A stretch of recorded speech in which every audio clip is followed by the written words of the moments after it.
Good morning, everyone. Welcome back to another episode of the Waffle Press Hangouts movie podcasts. We kind of flip the titles back and forth there.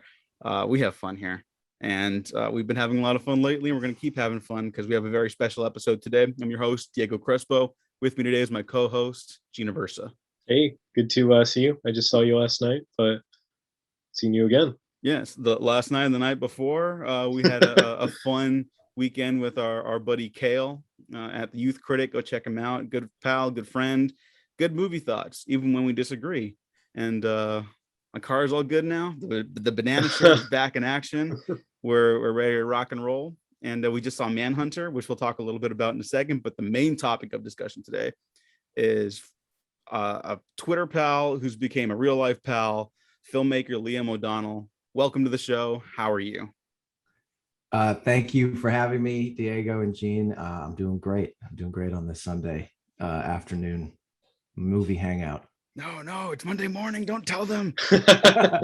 Breaking the illusion. Yeah, well, it's good to see you again, man.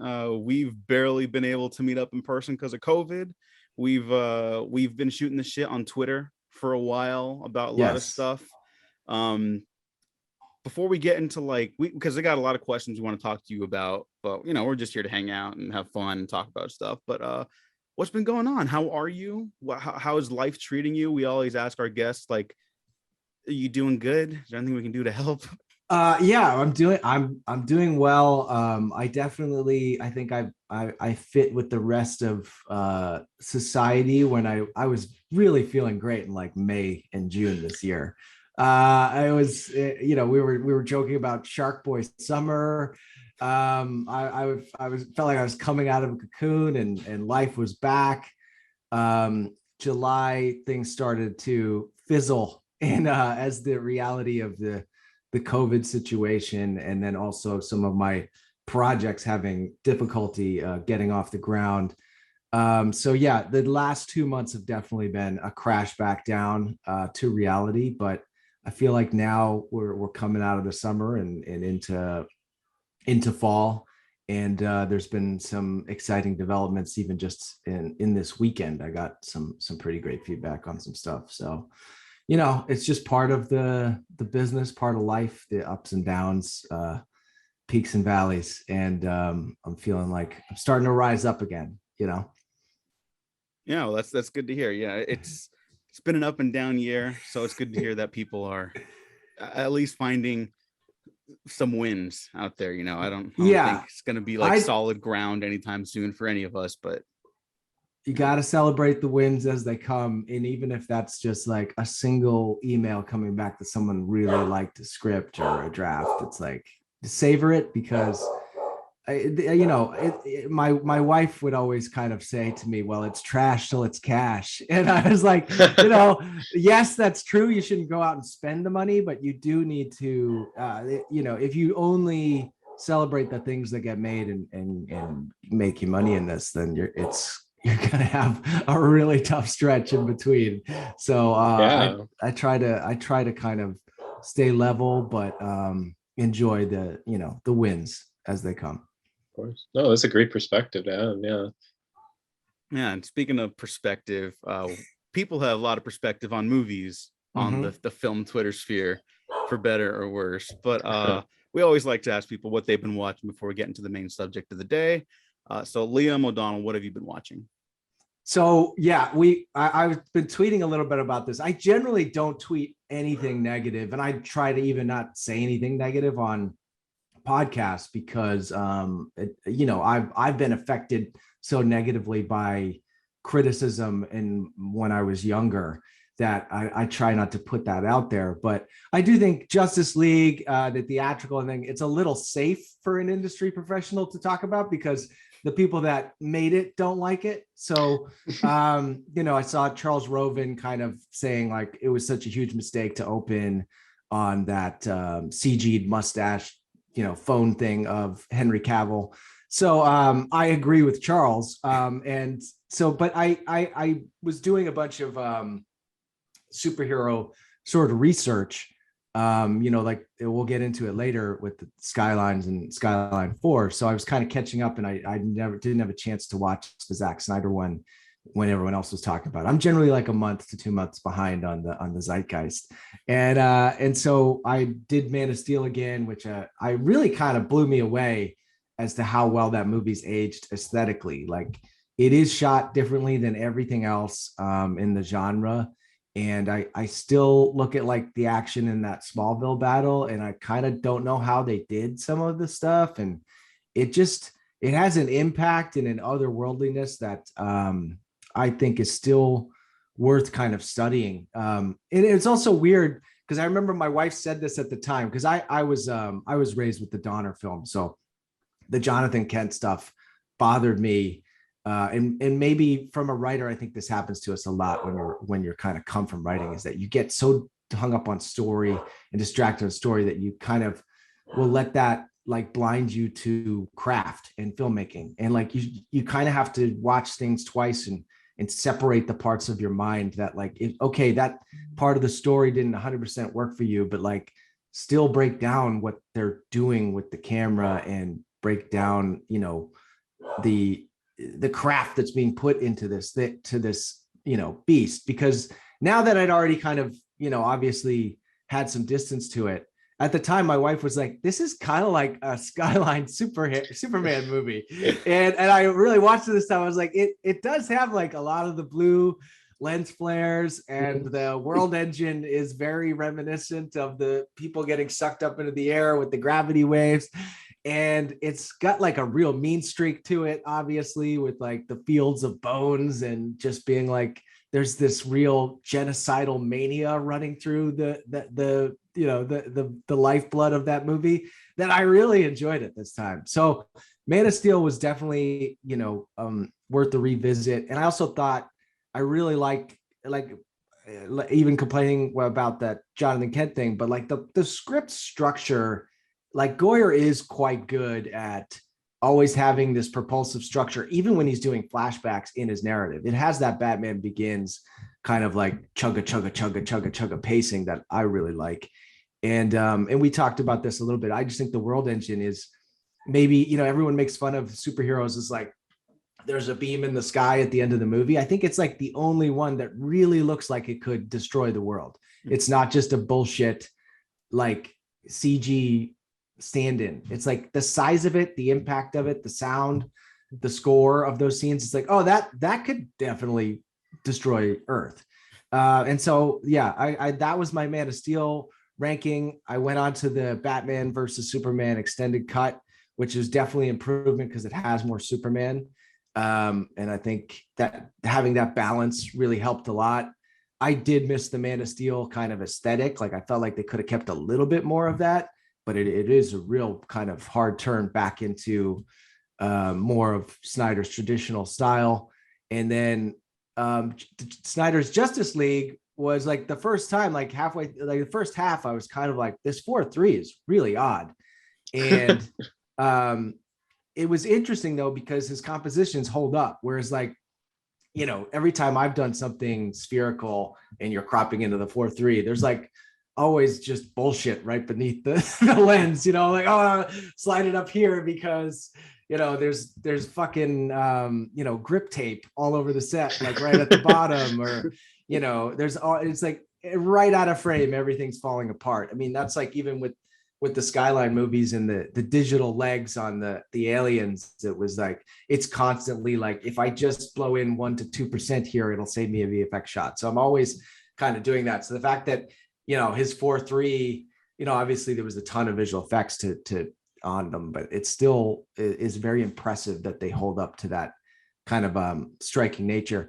But it wasn't really until afterwards I watched Justice League, with, you know, the theatrical cut of Justice League, that I realized why he did it. Because now anytime you're putting something like online or it's ever put anywhere, you'll instantly be able to tell what's his and what was the theatrical. Like he's kind of like, for perpetuity, made them two completely different movies that you can't just mistake for one another. And I thought that was quite brilliant, especially, you know, to have this thing kind of taken away from you and reshot as much as it was.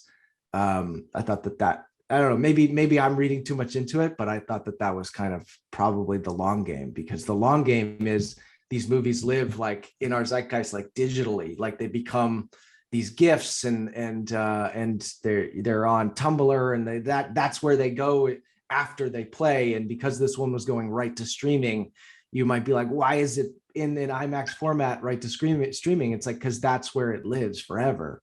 And now he's kind of distinctly made them separate. And yeah, so I guess that was a very long answer to your question, but the one things I was saying was like, there's actually stuff in the reshoots that I enjoy, some of them, and I get why they were pitched and done, because if the mandate of the studio is, hey man, make this 2 hours, you're going to have to figure some things out. But it does seem like someone should have had like a little less ego to be like, you know what, man, like, let's just leave that Aquaman village scene as it is. Like, you know, like that, his face doesn't match shot to shot. Like, let's just keep it as it. It doesn't change the quality of the movie at all for what the little like jokes and reactions that they added in. And I think that that's where some of that lack of care is in that movie on the reshoots, where it's like, I get shooting them and trying it and even doing the CG on the mustache and being like, look, man, it's just not there. Let's lose that, you know, do you bleed line. His accent slipped, you know, the face is all fucked up. Like, let's just go back to what they had and live to fight another day. And so there's all these little places where even if you did it's like, it's a great like lesson for filmmakers. Just look at it and be like, because I've done a ton of little pickup reshoots where I've actually didn't have the actors and had to get really creative on how to get around it. You know, like there's one shot in Beyond Skyline where Frank it's like a POV shot where he turns and looks at an alien coming into the room. And so I didn't have Frank back for this. So I just put on the black tank top and I held a friend's baby and we did it in alien vision and fucked my face up because it was all the alien POV.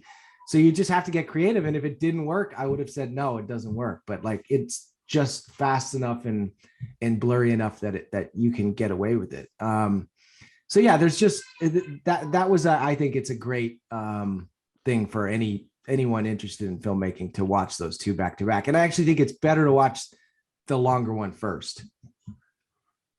That's okay. See, that's interesting. I mean, we could do a whole podcast about like whether or not like which version you should watch first or at all, etc. And it's just a super interesting experiment you went on. Yeah, because but when you're editing, you're starting with the assembly, right? So you're starting with the longer one. So watch the longer one, then watch the shorter one, and then think about what they did with it, and then in your head kind of assemble what your ideal version would be. And that's pretty much a lot of what your job is in post, you know, when you're a filmmaker. So I just think it's a really unique opportunity that happened as like a teachable thing to kind of an exercise to go through. No, that's cool. I did not watch anything nearly as interesting, but I did watch the greatest film ever made last night, Manhunter, the New Beverly. First time seeing it on the big screen. I cried. It's perfect. It's the greatest film. Like, it just I could talk about it forever, but it just is. That's all I gotta say. Gene, what did you watch? And then we'll hop into a full-on Liam O'Donnell discussion. Yeah. I'll just be quick because I thought it was really brilliant. The new Candyman from Nia DaCosta, and it was I loved it. I saw it at the Chinese before I went to go see Manhunter. And yeah, I just fell in love. I was like captivated by it. I was didn't want it to end, and just all the twists and turns, how they add onto the first movie, because really the first movie is all you need to see before going into this one, more or less. And yeah, I was just really blown away. I thought they did such a good job, and you guys will have to see it, and think you'll both enjoy it. Yeah, I'm really looking forward to it. I was saying that seeing some of the numbers that it did, and like that movie would have been huge if it had come out last year. Right. Yeah. I mean, yeah, adjusting for pandemic box office. Yeah. Yeah, I think it would have been, you know, like just a huge, yeah, like Invisible Man type of numbers that everyone would have. It's because we're also primed for it, and it did still do quite well, and that's exciting. But yeah, it was just an interesting kind of Yeah, I think holdover. only like low budget movies like that I think are gonna do like well. I think the big stuff's gonna bomb for a while, and it's like not Right. even anyone's fault. It's just Yeah. everything around us, you know. Yeah. And hopefully some suits understand that, because Yeah. Or it's just the reality at the moment. or less like clickbait articles about why, Suicide Squad was a box office disappointment. It's like, well, it's on streaming and there's a pandemic out there, Right. Yeah, Right. yeah. But yeah, let's get into it, man. So how did you start? I like to think I know you pretty well now. I don't know how you got into the industry. Can you talk a little bit about that? Yeah, I think it's an interesting question that the older I get, the more it goes farther back, because I really just like thought, well, I moved out to LA with my friend, and we stayed on my brother's couch at the Oakwood in Burbank because he was doing a play in downtown LA at the time. So I graduated from BU. My friend Matthew Santoro graduated from RISD. We stayed on his couch for like 2 weeks in the fall of 2004, and then got like a really cheap apartment near what Shakey's Pizza in Hollywood, like on Mansfield and La Brea, and in that area, and so that's like I came out there. It helped to move out with my friend who is from RISD, who's like a really talented graphic artist, motion graphics. He was in the visual effects field while also, being a burgeoning writer and director himself. But that helped open doors for a guy like me, who was like, I wanted to be a writer, but I didn't even really have anything really written. I'd like written half a screenplay before I moved to LA. And so he opened doors for me, and we kind of like would work on projects together, and we ended up working for like we called it like a pothead production company that would pay us in weed and like burritos. And those guys they knew Greg and Colin Strauss, and I started hanging out with them socially and pitching them ideas. And then they needed a writer on a eBay China commercial in a pinch. And I had pitched him a movie idea, and he was like, yeah, that was good writing on that. So why don't you write this treatment? And so then I just kind of showed up to their place, which is Hydraulics Visual Effects. I just showed up there every day, and kind of was like, I guess I knew a good thing when I saw it. I was like, these guys are making stuff. And I would just show up, and then they were like, what are we paying you? And I was like, nothing. And so they started me like on a really small salary, but it was more than I'd ever been paid before. And I would just kind of constantly develop stuff for them. And that ended up becoming kind of its own little wing of the company. And we did, so we were writing our own script, and then AVPR came up across their desk. And so I just kind of worked with them on that for like months on the pitch. It was one of those things where we kind of got the script early because they're a visual effects company, and they were getting the VFX bid. And then their agent got them the meeting, and they kept pushing the meeting. So we just kept kind of working on this thing over and over again. And so they came in with a really, kind of stacked treatment and visual presentation that my roommate Matthew had worked on. So it was like the four of us were really kind of in a bunker on that for a few months. But I was going to say, back to the beginning, when I say now that you think back, you're like, well, so my uncle wrote a book about my grandfather's case in the 80s. In this movie, it ended up getting optioned. And my grandfather was a Boston cop who then became an attorney and sued the Boston Police Department on a wrongful death case. And so my uncle, who didn't really have anything else going on, wrote a book about it that then got optioned and made into a TV movie starring Richard Crenna as my uncle. Dylan Baker actually plays my dad in the supporting role. And so that was like in my life, but I wasn't really all that close with my uncle back then. It was like 1986. I was 4.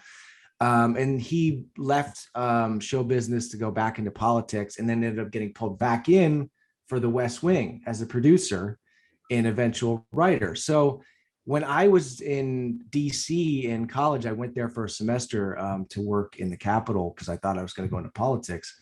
He was actually there filming a show with Josh Brolin called Mr. Sterling. And so I got to visit them on set and like meet Josh Brolin and make like the obvious Goonies like, and this guy was like, this is before the Brolin Renaissance. You know, this is post Mod Squad, but pre Country for Old Men, 2002. And so he was really, really kind and generous to me. And I think, but when I go back and I go like, oh, you know, like nepotism has many forms, and some of it is just access. You know, like just being able to go on set of a television show for a day and sit next to the showrunner was like, holy shit, this is something that's like possible. And you just kind of saw all the crew working really hard, and everyone, of course, is being nice to you because you're the showrunner's nephew. And it was like, that was probably the thing that made me feel like it was safe to move to LA with so little experience and so little things. And it wasn't like anything that I've done here has any overlap with what my uncle does as far as West Wing or any of those things. But I think just getting access and seeing that from like a front row seat, I think was when I go back now, I go, oh, that's probably why I was so, you know, eager to get out there and think that that this could somehow be possible.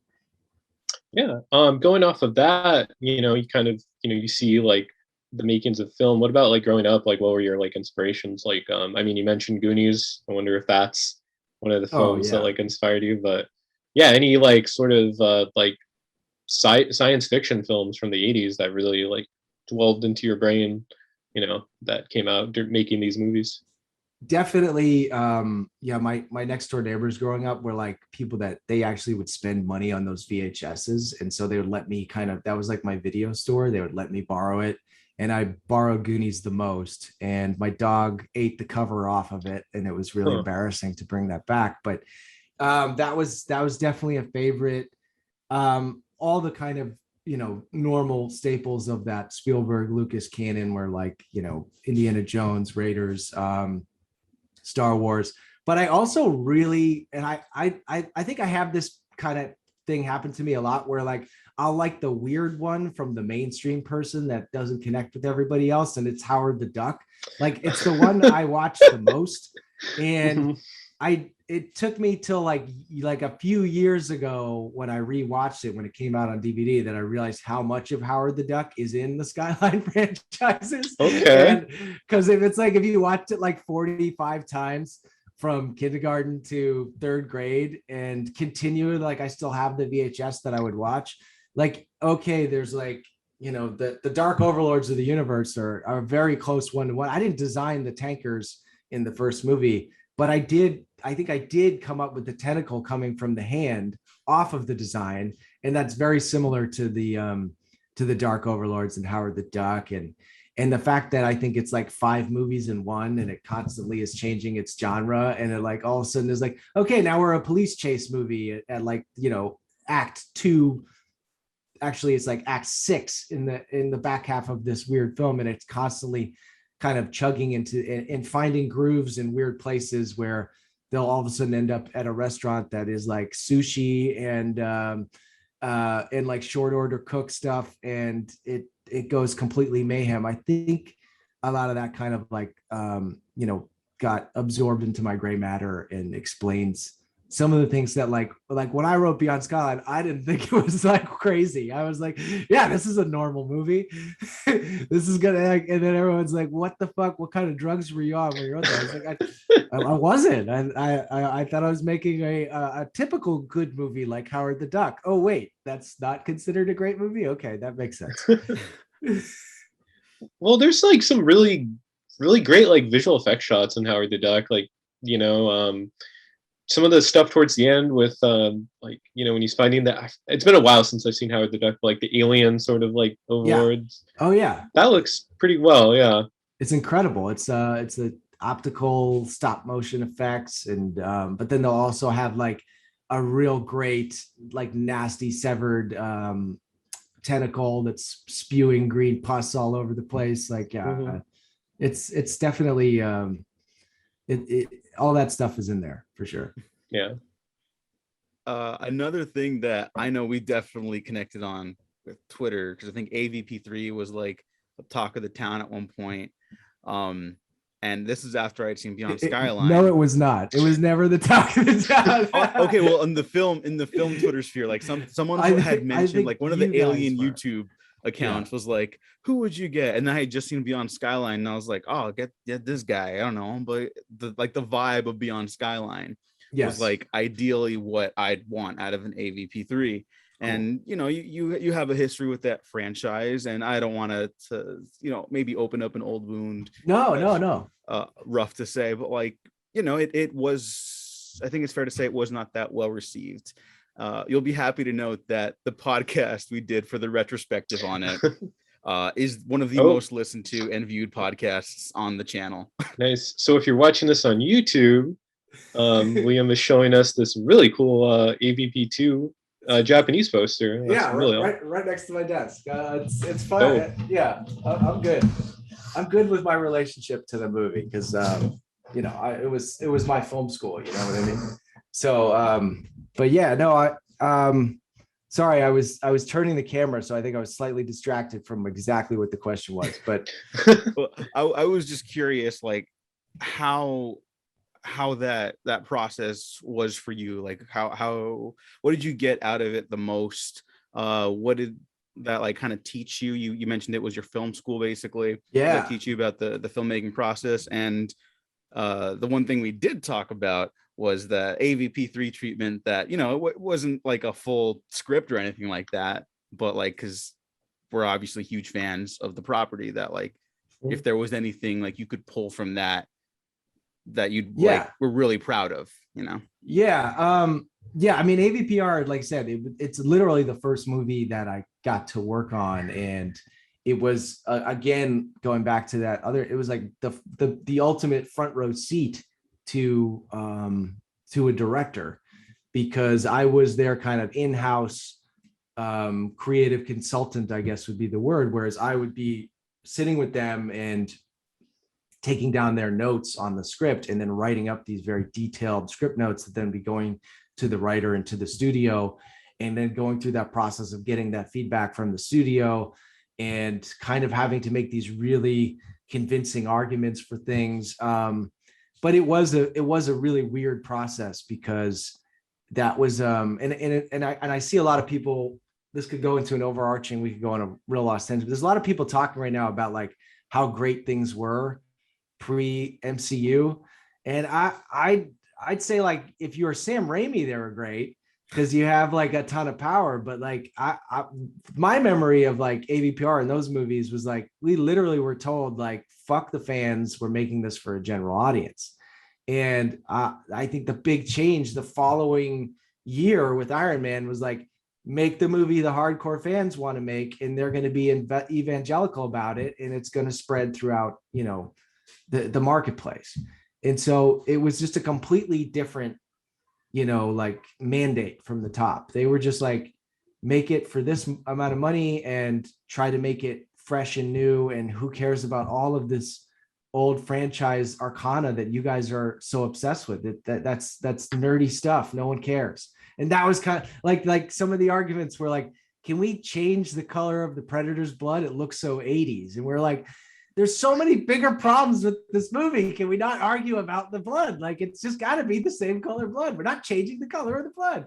So there are little things like that I go back and I'm like, that was crazy, because there was, like I said, so many other more deep tissue and interesting things that we could have been spending our energy on to make the movie, you know, better. But I also, I do like, the like 10-minute Predator movie within the movie. You know, I think that's like, if you cut it down to like the wolf scenes, I'm really proud of him as a Predator, as a character. I think it was a really cool idea that was in, you know, Shane Salerno's draft that I think we improved, and I think the actor Ian White, who played the Predator, the wolf Predator, is a really cool addition to the series. That's the thing I'd say I'm most proud of the movie. And from an education standpoint, it would be like we'd spend weeks pre-visiting. I wasn't actually pre-visiting. Joshua Cortez, who co-wrote Skyline, was, but we'd be in the trailer while the brothers are like shooting other stuff, and we'd be trying to take the studio notes, their notes, and come up with previs action scenes, and then present it to them, and then present it to the studio. So I was in the middle of that kind of process, and they were like, the aliens and the Predator need to fight. They can't just, like, we had it in the sewer that it was kind of a really kind of tense cat and mouse sort of thing, where they never ended up fighting, because we're like, there's a problem, is that when an alien fights something, it usually kills it. And there, so we got kind of like, we had this really elaborate previs that got scrapped. The studio would not approve it, and we were shooting it like in a few days. And so I kind of went with that idea of them disappearing under the water, and the wolf kind of coming up with the two aliens in his arms. And I was like, alien fans are going to hate me on this, because literally, why aren't the tails just going through his chest? But it was like, because it's not, like, we need to shoot something. and so I kind of pitched that, and then to everybody, and it got through, and I think it is kind of the coolest kind of pose of the movie. So that was another kind of like trial by fire and fun memory of making that one. Cool. Yeah, no, that seems like a lot of, learn a lot on that. I was going to ask a question about the first Skyline, but I got a little fixated on what they wanted the blood to be. Like, the Predator's blood is like green. I don't know. Just it was just one of those like maybe like someone just throwing a grenade on the script on a thing that was just like, it didn't have a better suggestion, but okay, that's so 80s, and it was kind of like, yeah, what? Well, I just don't think that attitude would exist nowadays. Nowadays, it's like everyone in the project would be like kind of going in and thinking about the old movies and how to craft something that built from them, and like we were the ones that came up with the ending that kind of like tried to tie it to the Alien franchise a little bit more, because the original script, it just ended on the nuke blast, and that was it.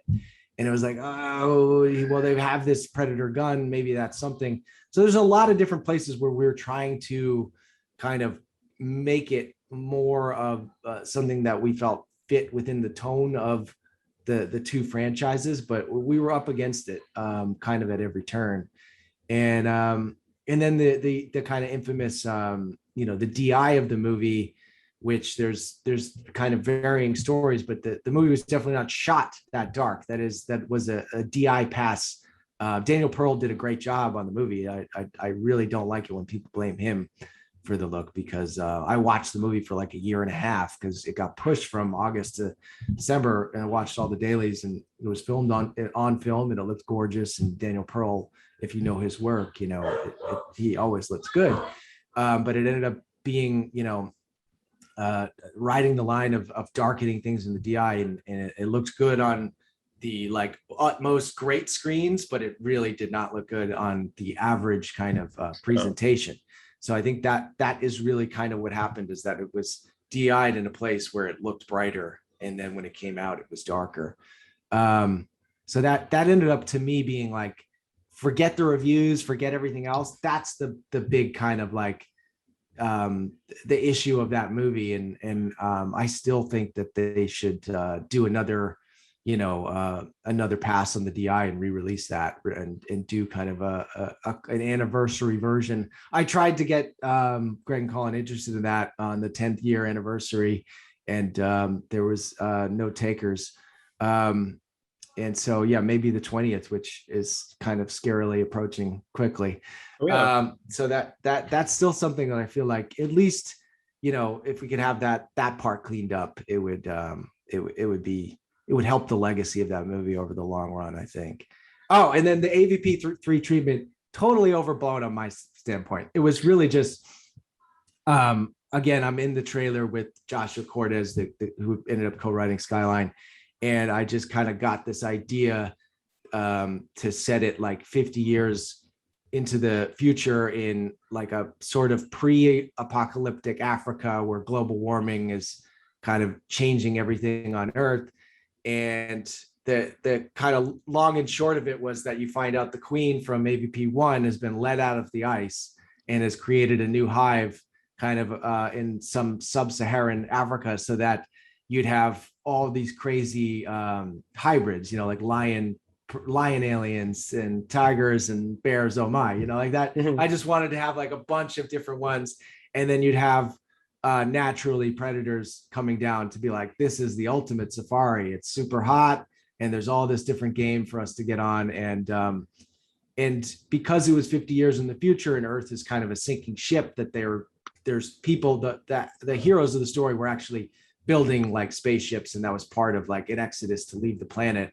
So that the third act ended up with just, one predator, one alien, and one like Dutch type of human guy in a cat and mouse, like, setting traps and trying to kill each other on a spaceship, which I felt like was a great kind of like ending of Alien, ending of Predator, ending of the AVP franchise. Like that's the way to end it to that. But so I was proud of those elements, but like AVP Galaxy asked me to send it to them in I think around when Beyond Skyline came out, and I was just like, I would have to rewrite this like another month just to make it presentable, because something you wrote when you were 10 15 years ago is just there's all these different things that I would change now, and things that don't make sense and add up. But I do like that kind of general inspiration, I guess.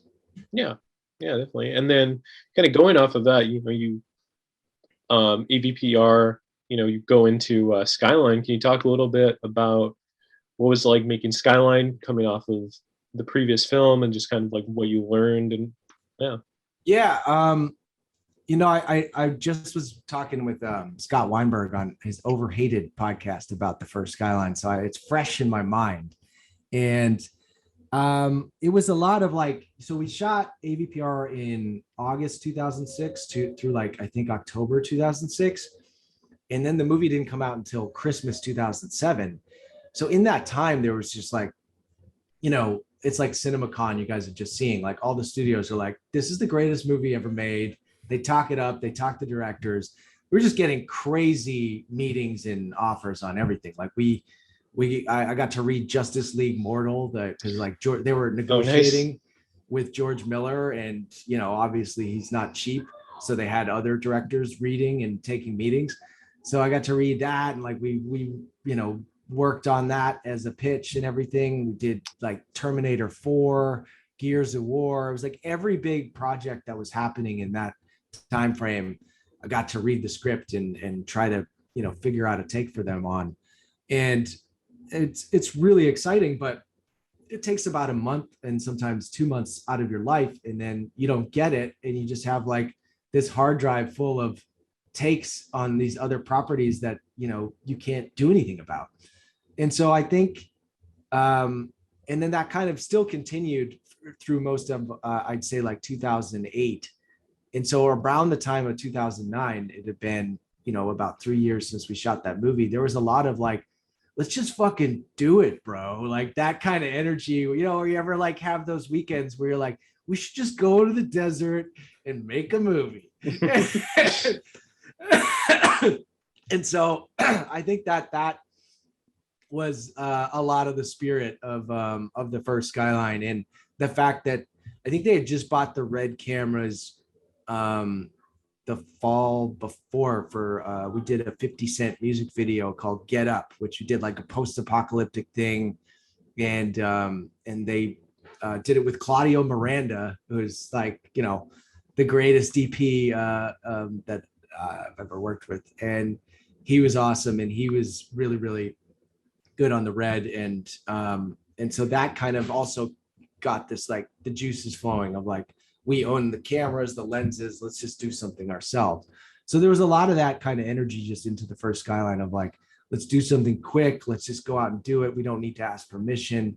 They have all the equipment, and I lived in the fourth floor of that building, and Greg lived on the top floor. So, and I'd been shooting with my roommate Matthew. We'd been shooting like our own like small sci-fi stuff on the roof illegally and stuff like that. So I kind of was like knew what the location would look like, and it helped figuring out the story. And it was just like we did a deal with the building for a pretty reasonable fee to have the run of the building for any like shoot. So that was really like, it helped you just knowing that what your limits were. Like if we had tried to do something where, you know, they went to the marina or the park, like in Beyond Skyline, it would have just like blown the budget, and we couldn't really have figured it out. But because it was all going to be in this one building, it did help in very quick order of just constantly kind of coming up with different obstacles to cut them off and keep them trapped there. And so, yeah, it was a really fun process, a quick process to write it and then make it. And it had that real kind of collaborative, I guess it felt like a first time for me, because even though I was helping out on AVPR, I was kind of like the like, what is that guy's job guy in the trailer that people were like, didn't quite know. And I was 24 years old. So this was like, Skyline was like, oh, I'm the co-writer, I'm the producer. I can actually talk to the actors and make suggestions to the directors and kind of be in the middle of everything. And so it was a great experience for me. And then it was a great experience, like, you know, that it got picked up with Relativity and Universal. And it was just this big rising action of like, oh my God, all my dreams are coming true. It's getting this worldwide premiere. It's Comic-Con. It's got ads during the World Series and NFL games, and we have this great, awesome premiere in downtown LA, the blue carpet premiere, which is like, come on, this is fantastic. And then the first, you know, then it's not screened for critics. Like, well, I wonder what that's about. And then the first reviews were like particularly savage on the writing, because it is admittedly like a really great looking movie, you know. So those guys did deserve their that if you're going to critique anything, you'd critique the writing. So it did feel like this really personal failure, because, you know, I kind of came up with the idea and pitched it to these guys, and they used all of their capital on it. And then it comes back and it's like, yeah, you guys were good, but this guy, he really sucked, you know? And so Josh and I felt the brunt of that sting, I think, when it came out to such a nasty reception.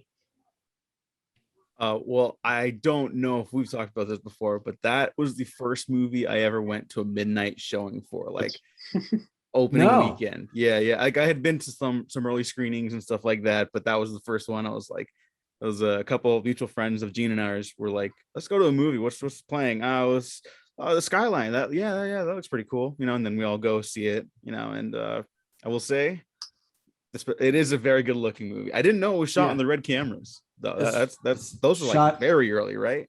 It was the second. We had just gotten the second chip upgrade, which is, I think, called the Mysterium or something, which is why all that nighttime footage is like golden, and like you can actually see in people's windows and stuff. Like we had never seen anything really like that before. And then what were you gonna say? Do you like the ending, or did you like the ending? Fuck is this. Legit why I was like, if they make a second one, like I'm there day one. And my friends thought I was crazy. That's why we get along. That's why we get along. Yeah, that was exactly like, that was like, oh, that's the fucking movie right there. Right. And, you know, but like, you know, when you're younger, everything's either the best thing in the world, the worst thing in the world. And now, like, having revisited the original Skyline for the first time in a long time, it really impressed me what you guys were able to do on the budget.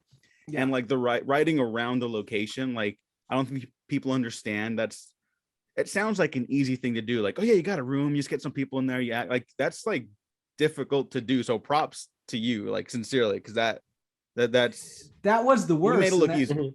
That's why Beyond Skyline is like, I'm not using the same location twice. Like it's like everything in the movie is like barreling through. Like people are always running, walking, like talking on the go. The whole thing was just a total reaction to like God, I fucking hate it when people are stuck in a room, kind of like mumbling to each other about what to do. And I just wanted it to be like a decisive, propulsive movie. But yeah, that was quite tricky with the first one, and I do think it works better because I noticed, like, I always like to see how these movies work over time, and I think people that saw that one younger definitely like it more.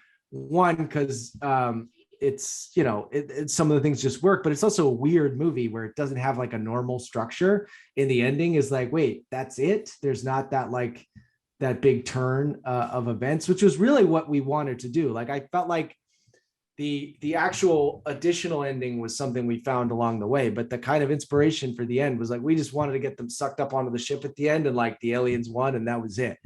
And we once we were about to film the ship thing on the day, what became like a half a page in the script moved into this like 5-minute sequence, which ends up being my favorite sequence in the whole movie because it's so much visual storytelling and it's very, very weird, but you can still kind of track like what the emotions are, that it works.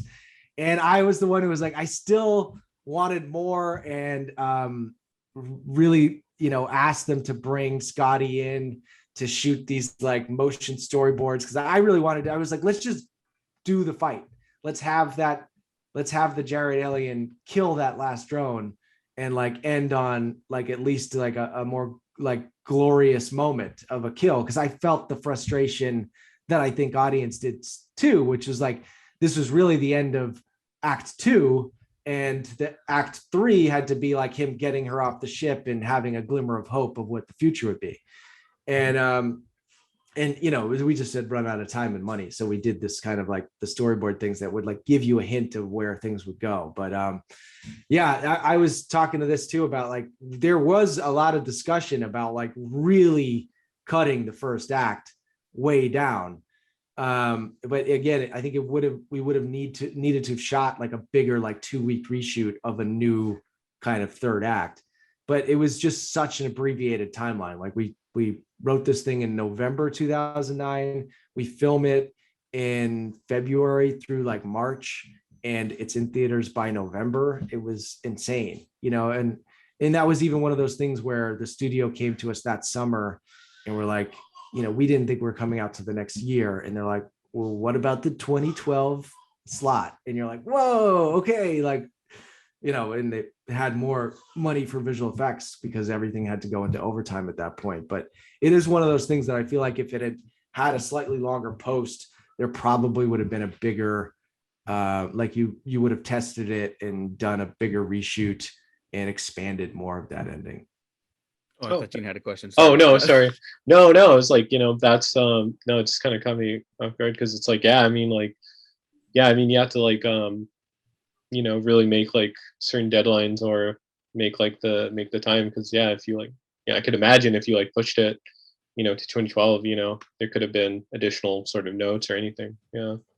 Yeah, I definitely think there would have been, because we did like a friends and family test screening, but I think it's a movie that plays really well if you have no preconception of it.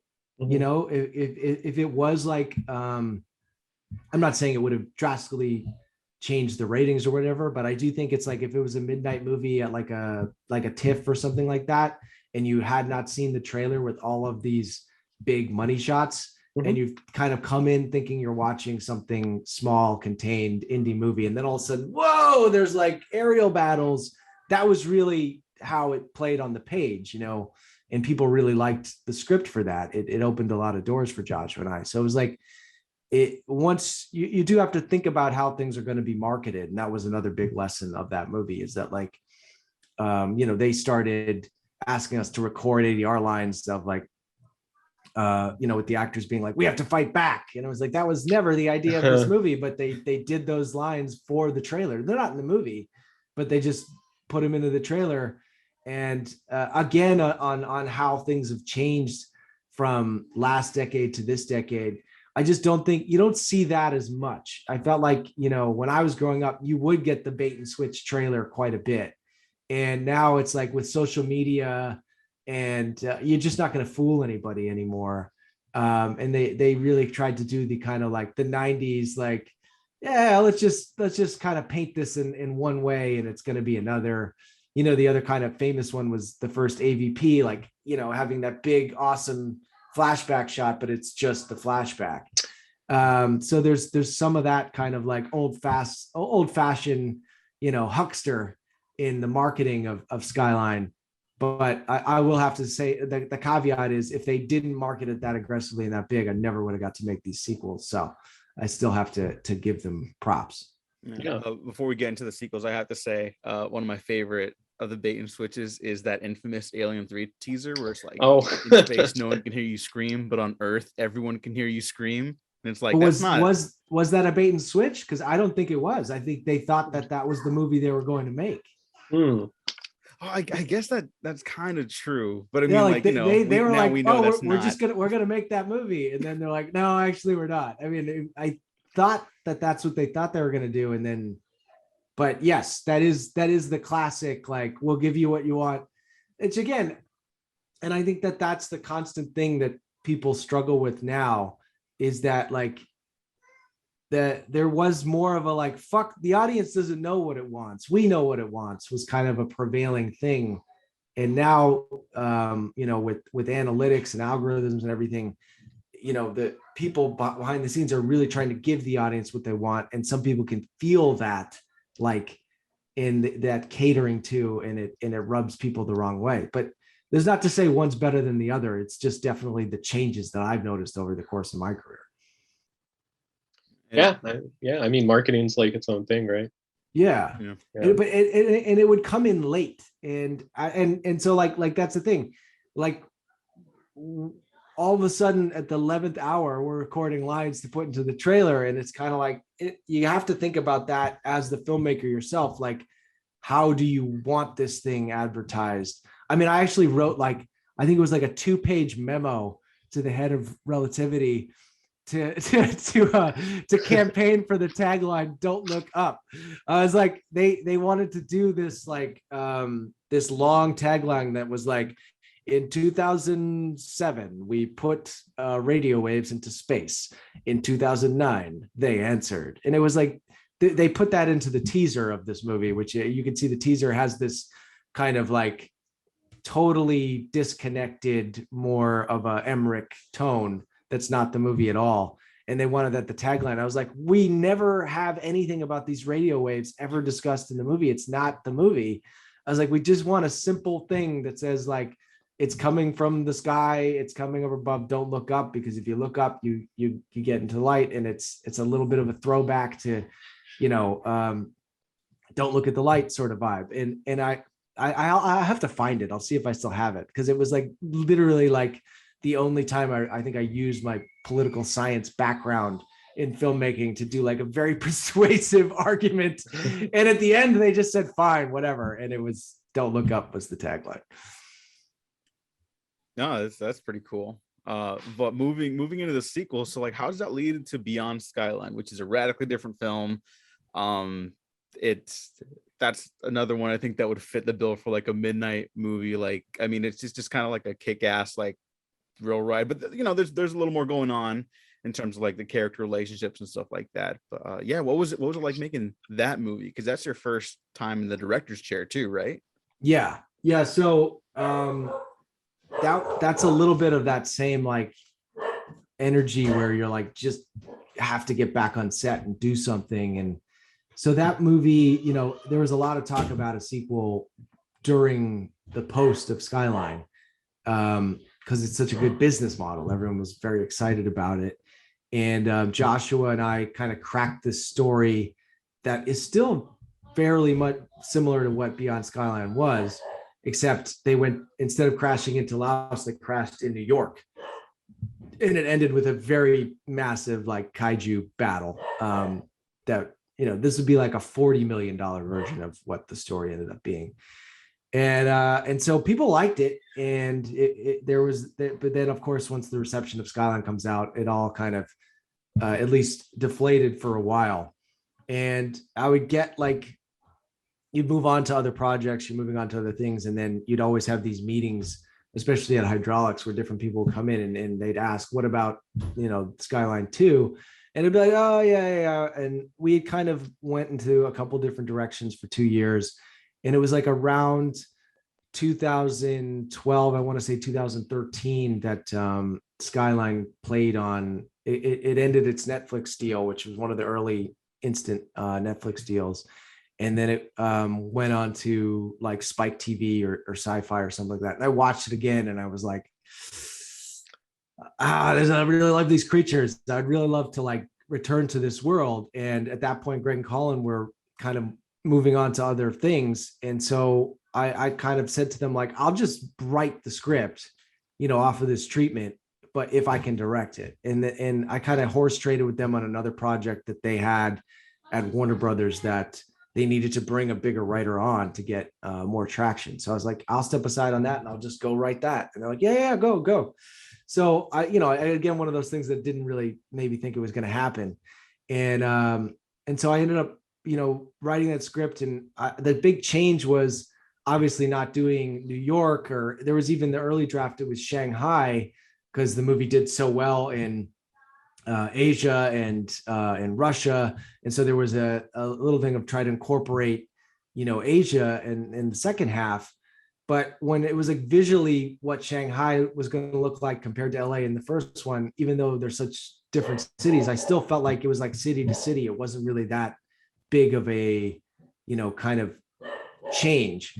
And so my wife is from Laos. She was literally born in Laos, and moved to Colorado, Montana, and then Colorado.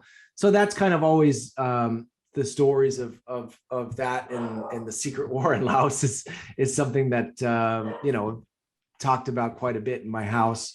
And so it was kind of like, okay, well, we could still do something that goes to Asia, but goes to a place that like they don't normally go into movies, and talks about something that I felt like had this weird relationship where you'd have kind of like this is a people who have undergone an aerial invasion before, with all of these bombs being dropped on them. I think it was more bombs that ever been dropped in the history of wars up until that point. And that kind of unlocked the whole idea of these bunkers and gave me my third act. So that ended up being like what I was really excited about. And it's obviously quite difficult to at that point it was for us to shoot in actual Laos, but we had a connection to the studio in Indonesia, Infinite Studios, and went there for a scout. And everybody really liked the script, and just even the scout, like they already had an existing set that we could refurbish for our bunkers and everything. So it all just started really lining up. And even that day, they said, what do you think about the raid guys for these two parts on it? And I was like, well, what do you mean? Like that's possible? And they're like, yeah, like they were just on this project that just fell through, which ironically is the original Night Comes for Us, was going to be made in 2014. That version, fell through, and they had like a window that was open. So immediately flew to Jakarta to meet their manager, and that ended up working out. And then that's like 2 months before we're even filming. And now all of a sudden this movie that I thought was already a really cool mix of like War of the Worlds with like Predator and Apocalypse Now. And now they're like, we'd love to choreograph fights for you, sir. And they're like calling me sir too. And I've never done anything in my life. And I'm like, yes, I would like you to do that as well. Yeah. Good sirs. And so we ended up meeting in Jakarta and flying out to the rice paddies together. And they're just kind of like, they're really great, humble guys, but at the same time, kind of rock stars, like wherever they go, especially in Indonesia, everyone's like, and they've got like the cool glasses. Yayan's got this amazing mane of hair. Iko's got the rock star sensibility. And so it's just a lot of fun going around with them in general. But then we get up to the rice paddy, and they're like, and I kind of map out how I saw the fight between him and Frank going within that paddy. And they're like, okay. And they take their shoes off, and they just started fighting each other like full speed in front of everybody. And And then they turned and looked at me and they're like, "Is that okay?" And I was like, "Yeah, this is the greatest thing I've ever seen in my life." You know, it was one of those like, well, how am I even getting to like give you guys any approval on what you do as good? Like you're way better at this than I am. So that was definitely like, oh my God, we're kind of like in a totally different place than where this thing could have been by a bunch of different lucky things. And of course, the luckiest of all is that I wrote it for Frank. I wanted him to be the star. And that I wrote it the year before The Purge. I wrote it after The Gray, and really Warrior was the one that I was like, that's the guy. And then I saw that The Purge came out and it did good business. I mean, I think that Purge Anarchy made like 75 million domestic, which is nuts on that budget, which is like 10 million, I think. And so I was like, oh, we're probably not going to be able to get this guy now. You know, like he's on to bigger and better things. And it just happened to like fit his window. And he was like, this is in my wheelhouse. You know, I want it to be really different from the first one. And we worked together on the script, I think mainly the first act. And then obviously once we got Iko and Yayan on board, he was just like overjoyed. And I was like, I want to add a get to know you fight. And he's like, yes, you know, absolutely. So we just kept adding fights. Like even that fight with the Iko's introduction fight was not in the script. It was just like, you know, we had it the day before they came. I was like, maybe the guy just comes up from behind and you get into a fight there. And they're like, oh, okay, sir. And they, you know, they did that one in a day. So yeah, that ended up being really like a crazy dream come true. And it was a marathon production because we did have to pause in the middle for Frank to shoot a completely different movie. And he came back with slightly different hair, a higher fade, but those are things you have to live with. And yeah, it ended up kind of working in a really great way because like it was so different from the sequel and it had such kind of low expectations. People were not expecting this thing to like over deliver, I guess, in a way that it did, and indulge in as many various excesses of all my different kind of likes and fetishes in a way, all into this one kind of kitchen sink movie. Yeah, no, I think it really came across because you know, you were talking about how it switches genres. You know, just the fact that there's just a fight with you know, two dudes from the raid. That was you know, when I was watching it for the first time, like I was really enjoying that. I mean, it's the kind of movie where Frank Grillo will head stab an alien while a kaiju battle's going on in the background, you know? So like, yeah, if that's not cinema at this point, I don't know what is. Yeah, listen to his efforts. It's always like, ah, ah. I can hear him so like in my sleep, but it was like, ah, ah, ah. It really does a great job with that. But even that, like that one where he gets the claw and stabs it in its head on that first time, like that wasn't even really scripted out that much. It was like we did that, wrote that little extra piece over lunch and tied everything together on that day. And there's a couple of different really like happy accidents that if I look back, it is probably that experience of like AVPR of like having to completely change things, you know, right before you shoot it and not losing your cool over it and kind of writing it out.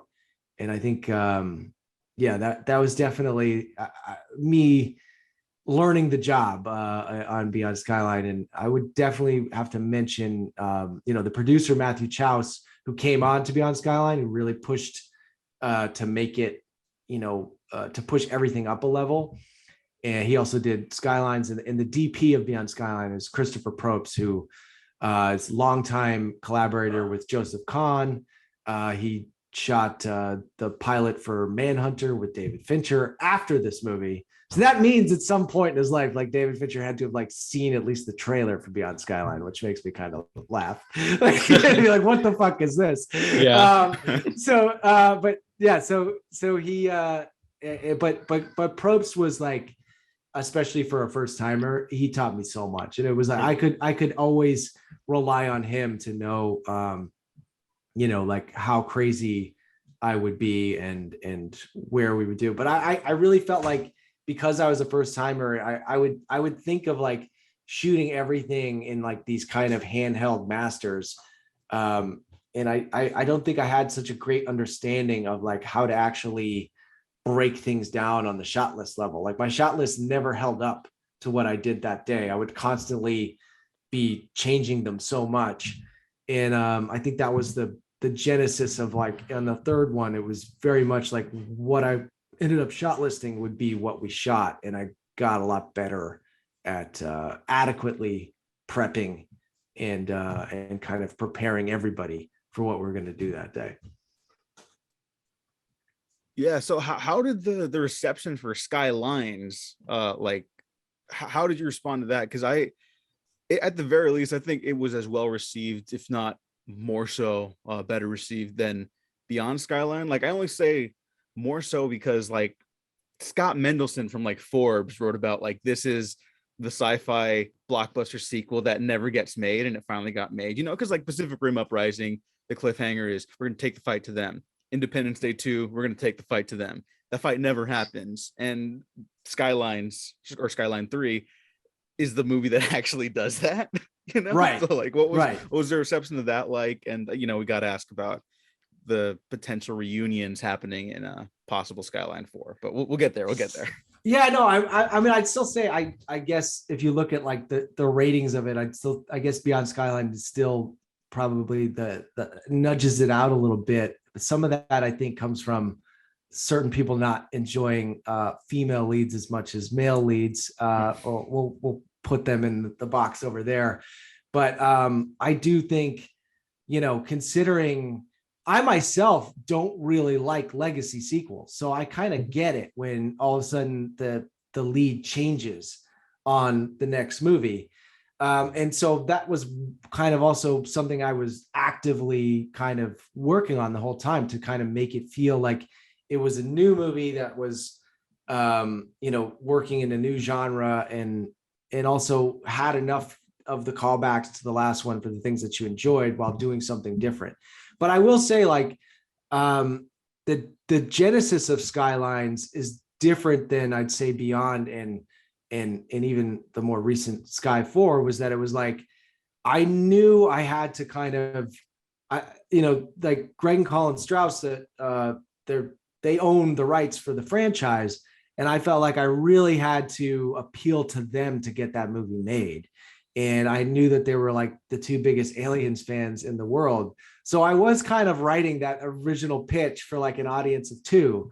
Like, if I can convince them that we get to do like a Skyline version of Aliens, then they're going to pay me, and this thing will actually have a good chance of getting made. And it did. So there's definitely like some of that, you know, very tactical approach into the conception of that one. And then while you're in that kind of like, I'm doing a riff on that, it's like, well, now I have my own characters, and how do I kind of push them into their own idiosyncratic direction so that it takes on a life of its own. And some of the things that ended up people being like, oh, this is it, that, you know, you ripped this off from Aliens, it was not conscious whatsoever. Like, it just ended up being like, you know, we had set up that there's pilots driving the tankers in the first movie, which is another criticism that came out in 2010. Pacific Rim comes out in 2014. And then Beyond Skyline 2017. People are like, well, the ending's just a ripoff of Pacific Rim. And I was like, we had a fucking kaiju getting steered, you know, 4 years before that movie came out. It was not really anything. The only thing that was a real takeaway for Beyond Skyline to Pacific Rim was like the cockpit shots. And I just looked at the way they did the cockpit, and I was like, well, there's no way I can afford that. You know? Yeah. So we just had them on green with like 2 green things. And we had a literal movie projector that my old roommate, Matthew Santoro, put a bunch of motion graphics GAC just blasting onto the aliens' faces. So it was just kind of like this interactive, like weird alien motion lights that then could, you know, help tie in the alien light energy that we did in the cockpits for that one. So anyway, tangent there. But then people on the third one would be like, and then she gets in the tanker and she rides a tanker and it's just like the power lifter in Aliens. And I was like, that had nothing to do with that. It was really just the fact that, you know, I'd set up that was going to happen in the first movie. In my mind, it was like, eventually one of the heroes is going to get one of these. We did have a big kaiju battle in the third, that was the first thing that got cut budget wise. So it's like, I'm still trying to keep more of the Beyond Skyline energy in there, but it was such an ambitious space story, and space shots are incredibly time consuming and hard to do. But I will give one, it's a really kind of simple tip for any upcoming filmmaker. If you're doing anything that with visual effects in it and you have to screen it for people, it is worth taking a few days and ripping similar type shots from other movies and just cutting them in and using it for your edit. I mean, obviously, I think I'm not sure if he even did it, but the person I heard that did this was Lucas for the first Star Wars, where they would take the old World War II dogfight movies, and that's how they cut together like a previs of the ending on the Death Star. And so I basically did that for all of the space stuff before I did a screening for any investors and everything. And it helped so much because I'd learned a real tough lesson on Beyond Skyline and showing the movie with still kind of green screen or missing slugs to people. And I'd be like, we've been making this thing for a year. It looks great. Did you see what it looked like a year ago? Oh, wait, you didn't, So like never, ever show anything to anyone with unfinished VFX. It's better off to just take, like we did a bunch of stuff from Armageddon, Star Trek Beyond, and we just cut different things with the Enterprise in, and people could understand that the ship was crashing and could watch the movie and at the end be like, oh yeah, well, this could be tighter and that could be tighter, but they weren't like, oh boy, you have got real problems here, which is what they would do if they had seen something where you're just cutting to people with like a slight camera shake and then a black space. Yeah. So never ever show anything with black slugs to anybody. It's a worthless experience and experiment. Yeah, I mean, wouldn't that also just take them out of the movie too when they're watching? Yeah, it's weird because it doesn't take me out of the movie because I don't know. It's like I've just trained myself that like that's how you have to watch it before it gets to be that. So but it takes a lot of people out. People can't watch. It's also like working at hydraulics. You get a lot of daily sequences, and I wasn't really involved in the VFX, but I always like to see what they were working on. And they would all be in various states of completion. And so you're just used to seeing things that aren't done yet with visual effects, and so your brain kind of gets trained in a different way. But normal audiences are like, they would be dumbfounded by it. And like some of the stuff people do where they're like take out just the reaction shots of like Emmerich movies and people laugh at it. It's like, yeah, of course. Why would the reaction shots look amazing without the other footage for it? I get the joke, but you could do that to almost anything. Yeah. No, that's a good lesson good lesson for any aspiring filmmakers. And I guess that goes to one of the questions that we had was just, because we're getting a Liam O'Donnell film school here. Do you have any advice for any people starting their own careers in the industry? I was just had a in real life movie argument with a writer friend of mine, and he's he comes from a different school, whereas I'm in the indie sci-fi thing, and he was kind of crapping on some of my heroes and saying that their stuff wasn't original enough. And I just was thinking about him, and I was like, originality is really overrated. I really like the first Skyline. I was like all about like, oh, and then we're gonna do this ending that's never been done before, and people hated it. Like, like execution is really king. Mm-hmm. It's like trying. I think in general, like there's a huge thing to be like fresh. And to me, I just feel like learn how to actually do the fundamentals and execute, to manipulate the images and the music and the sound, and to create the moments that you want to create. That's actually, the real nuts and bolts of this thing. It's not, to me, so much about doing something or communicating something that's never been communicated before, because the likelihood of that actually happening is, 1 in a million.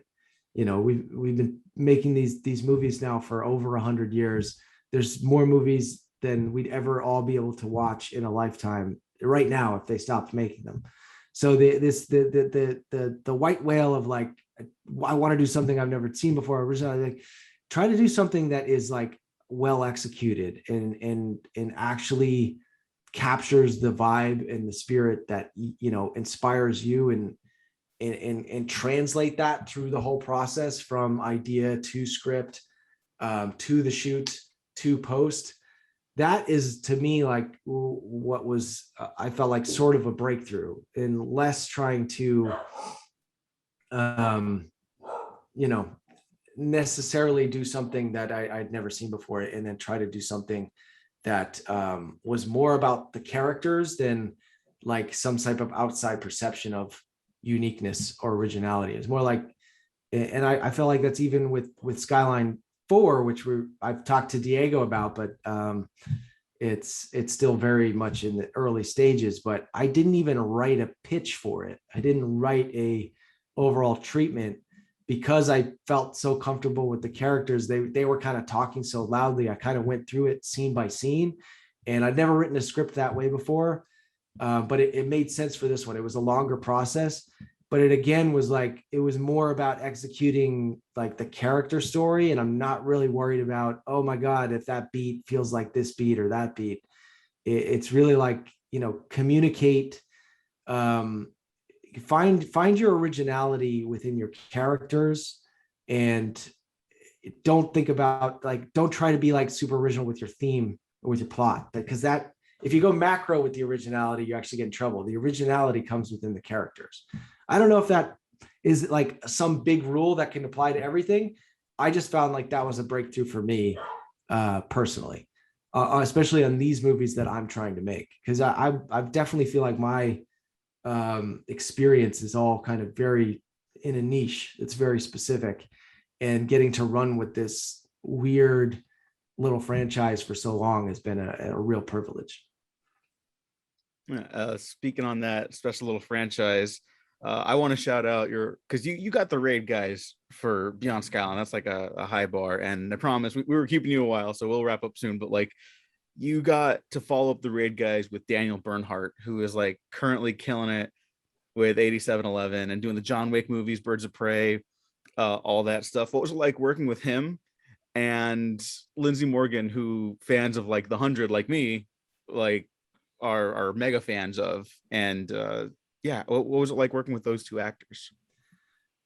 Well, yeah, I can do Daniel really quickly. Is like, it was such a great sort of like MVP, and having it like, he's in the most fights of the movie kind of secretly, but he's like doing all this sort of heavy lifting for us, and he's such a great action performer. It's insane.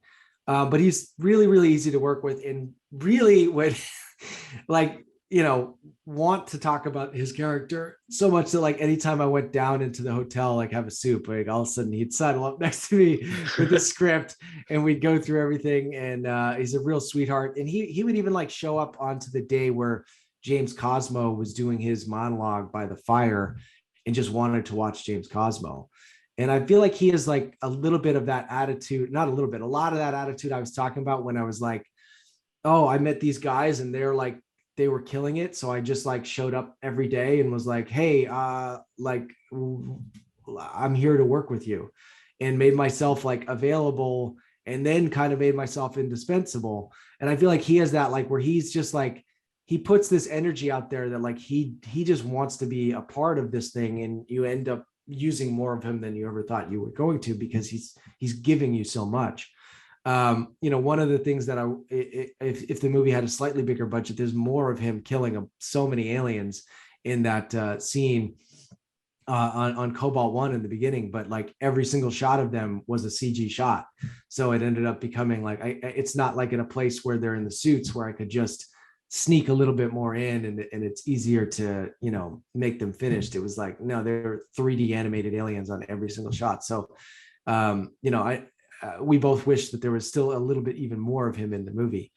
And then Lindsay was one that was like, I mean, it's such a weird thing that it ended up working out as well as it did, because if you even look at how she was cast, it's like, I found this little girl, Elena, in Asia in like 2014, and she's I think her father is a New Zealander and her mother was Australian, so she's an interesting, mixed little girl with these big dark eyes. Is quite sweet, and had just a great chemistry with Boyana on Beyond Skyline.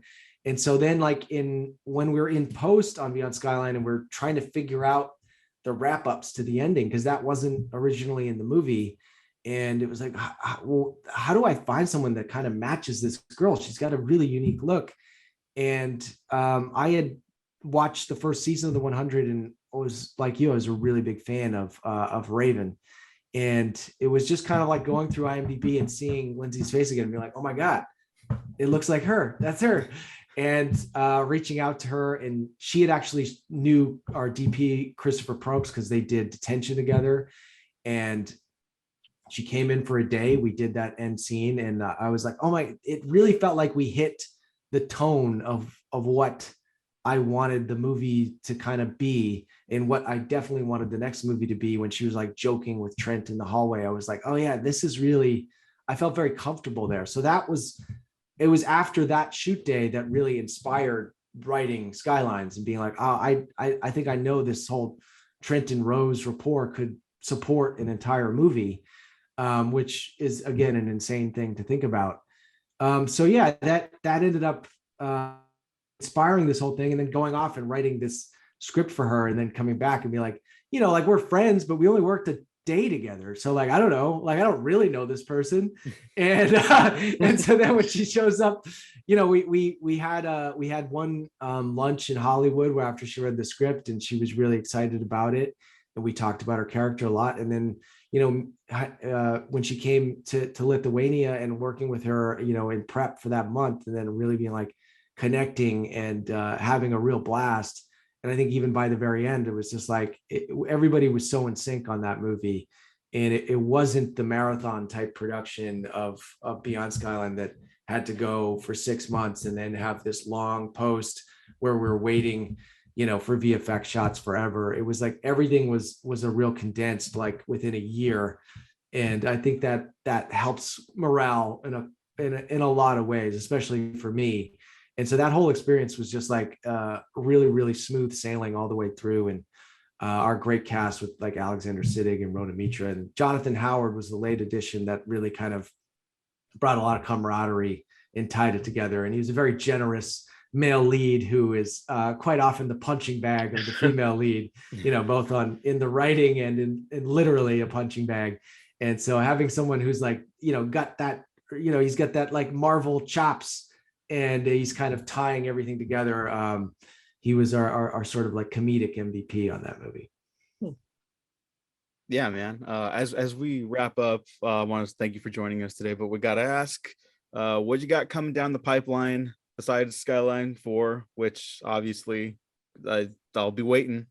Yeah. Well, yeah, the other big project that was announced this summer, which we talked about earlier, the Shark Boy Summer, was The Wreck, which is still could happen. It was definitely, I was actually supposed to be in Malta already, and we're going to be shooting next month. That's not happening. Had some producer had to push back the shoot. I won't go too far into it, but hopefully still get to make a shark movie. I was really excited to work with the DP Mark Silk, who did the 47 Meters Down series, and to actually shoot something practically on sets underwater is a real challenge. It's like kind of making a completely different type of movie while still scratching my wannabe James Cameron itch. So I think that's why it was so appealing to me. And then and then other than that, there's always My White Whale is this Last Savage project that I've been trying to get together for years, that hopefully down the line. And there's another project I talked a little bit about called, like, we kind of pitch it as Blade meets the Raid, that there's been a little bit of interest on as well. But yeah, there's also other things that you just never know when they'll come up. But yeah, I'm still hoping for the Wreck, and then hopefully we're shooting Skyline Radial next summer. Nice. That's all amazing. Yeah, man. Mr. Thank Liam you. McDonald, thank you so much for joining us. Gene, any last questions for our guest before we head out? Oh no, I just want to thank Liam. Thank you for your time, and it was really just awesome, like picking your brain throughout this whole conversation. Okay, good. I hope I didn't tell everybody to like stop being original. Oh, no. I'm still dissecting that take. I was like, I'm not sure if that was No. right, but it was kind of like, it's more, I think just more look to your characters more and less trying to break the mold on the outside. It was almost like a Joseph Campbell sort of Hero of a Thousand Faces, sort of lesson, I would say. Yeah, I think when it just depends on, when a movie idea comes to you in what form.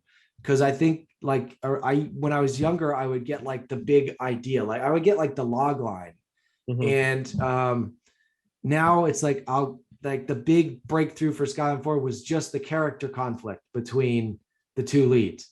And I had an opening, I had no ending, but I was like, oh, I know what their intergenerational conflict will be.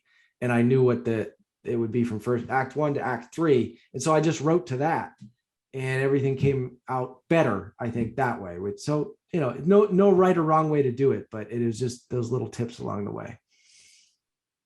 Yeah, again, thank you so much. And where can people find your other thoughts online? Or I guess some people are like, no, I don't care about sharing my social media handles. I don't know. No, it's fine. Yeah. No, Liamodin at Twitter and Instagram. And yeah, hopefully I try to stay positive. That's like I said, I say nice things about movies. So if you just want to hear about the latest thing, like we said, Black Hat, great film. Not sure why anyone didn't like that when it came out. People are wrong quite often. People are very wrong about Black Hat. Yeah. Film Twitters are the only people that understand the truth. Yeah, just a lot of people are wrong, about Black Hat, Yeah, just give it another shot. Give it a shot. Yeah, it's a great movie. Give it a shot. Let's get that director's cut legally available for everyone. Again, Liam, thank you so much. Gene, where can the people find you as well? Find me on Twitter on G9892. And you can find me at the Diego Crespo on Twitter, no longer Instagram. That's a whole other thing. But we're gonna get it back. We're gonna get it back. We need to. I hope so. We're gonna start a petition. Instagram has no support system. That's the worst. Anyone who lives outside of Instagram headquarters, you need to storm the castle and get Diego his handle back. Yeah, it's mine. Give it back. Like, what the fuck? Whatever. It's a whole other. I could have a whole other podcast about me trying to get that back too. But until then, you could also find the Waffle Press on Twitter, YouTube, SoundCloud, Spotify, iTunes, and Patreon. We're gonna get early access to stuff like the final episodes of the Legend of Korra retrospective. We're wrapping up our failed blockbusters retrospective. They may be failed at the box office or critically, but they're not failed in our hearts. Maybe one of them. We'll let you guess which one it is if you check them all out. But thanks everyone for listening. Thanks for watching. Thanks for Liam for joining us. We have been professionally unprofessional.